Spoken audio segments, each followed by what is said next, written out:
Chapter 3, guys. I went back and noticed that the videos were, so the first one was 6 minutes and the second was 10 minutes. I don't know. So it's, it's not about the visual. If it comes through in a low res, I don't know how it's going to appear. I don't know that it matters. Maybe the audio is the more important. Maybe I should do this all in audio. If this doesn't work, I'll do it in audio. But let me get to the third chapter here, which is I'm about to be introduced now to my spirit guide. I'm gonna know who that is, and I'm really curious now, right? So we do this. We sit down. We do the breathing again. We do, and she kind of takes us now again through this whole visual process of visualization, and so. Again, I go into a room. She guides me into this room, beautiful room, and I'm really comfortable there. And then suddenly there's going to appear there are some steps, 10 steps that go up. And so she's like, start climbing those steps and go up. I went up, and I go up into, and then a room appears, and all of a sudden I go into this whole. Actually, it's a whole new world. It's not just a room, but there's now a world. It's bustling with activity. People going places, doing things. Lots of joy. Lots of busy people. Lots of enthusiasm. Lots of really cool, exciting things going on. And so I'm like, oh, this is cool. I'm like seeing different people doing things unrelated to me, but they're all busy doing stuff. And then she's just like, okay, I want you to notice there's a doorway. Go into that room, and you're going to meet your spirit guide. And I went into that room, and I'm pretty eager. So I'm like, I'm waiting there patiently, and suddenly light fills the room. It floods. It's brilliant light, and I can see a figure walking toward me. I can kind of just see the shape, and I'm like, man, I can't, is it a man or is it a woman? And I don't know yet. And as the person draws closer, it's a man. A good-looking man too. A good-looking, and I'm like, no, I'm like a shining blue eyes and blonde hair and smile on his face, and all of a sudden I'm also seeing this. I'm seeing the similarities in his face. I recognize his face as the son of Robert Redford. And I'm like, who? The son of Robert Redford? And I'm thinking maybe an unborn child or something like that Robert Redford had.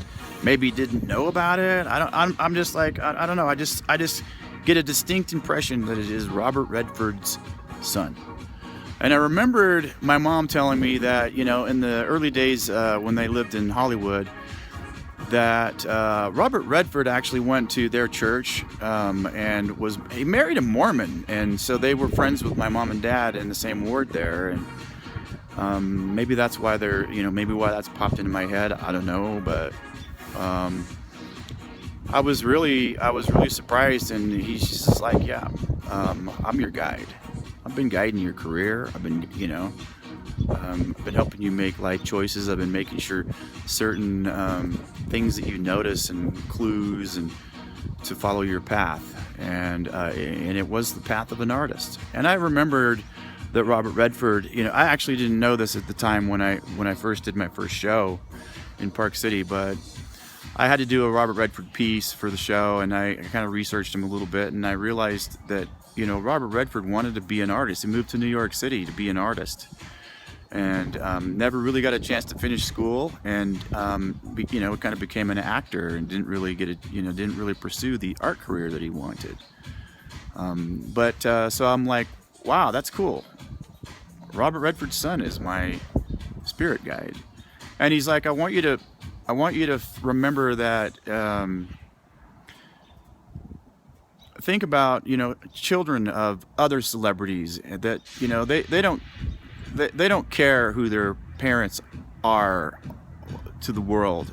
It's their parents, and they don't care how famous they are. You're still my dad, you know. Treat me like, you know, like you would a father and a son. I don't care how famous you are.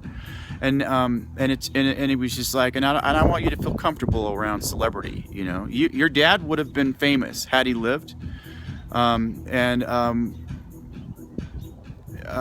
know, you're not lost. You're not the experience of, and in fact, this is the way it was supposed to be.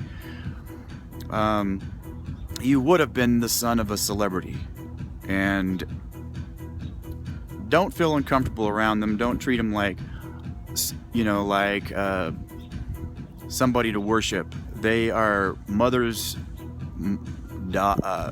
fathers, children. You know, you come from a lineage that is important, and you have important work to do. You have opportunities that wouldn't have come your way had you not been the son of someone powerful like that. And he's like, and this is a mutually beneficial relationship because I'm going to experience through you what it would have been like to live a life with a dad, or, you know, or somehow between the two of us, we're gonna fill in the missing pieces of both of our lives. And I was just like, dang, man, that's cool.